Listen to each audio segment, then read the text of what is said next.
বাংলার যুবশক্তি নিয়ে নতুন আপডেট জানিয়েছেন মাননীয় মুখ্যমন্ত্রী শুভেন্দু অধিকারী মহাশয়।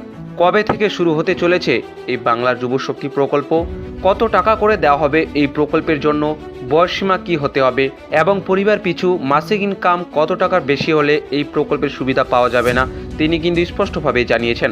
তো দর্শক বন্ধুরা, যা আপডেট জানা গেছে এই বাংলার যুবশক্তি প্রকল্প নিয়ে, যে এই বাংলার যুবশক্তি প্রকল্প শুরু হতে চলেছে অক্টোবর মাস থেকে, এবং তিনি জানিয়েছেন যারা স্নাতক পাস অর্থাৎ গ্র্যাজুয়েট পাস তাদেরকে দেয়া হবে প্রতি মাসে ৩,০০০ টাকা করে, এবং যারা উচ্চ মাধ্যমিক বা মাধ্যমিক ন্যূনতম পাস যোগ্যতা অর্জন করেছেন তাদেরকে দেওয়া হবে প্রতি মাসে ২,০০০ টাকা করে, এবং বয়সসীমা হচ্ছে ২১ থেকে ৪৫ বছর বয়স পর্যন্ত।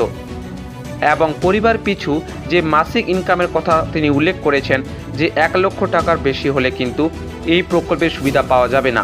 এই বিষয়ে আপনাদের কি মতামত অবশ্যই আপনারা কমেন্ট করে জানাবেন।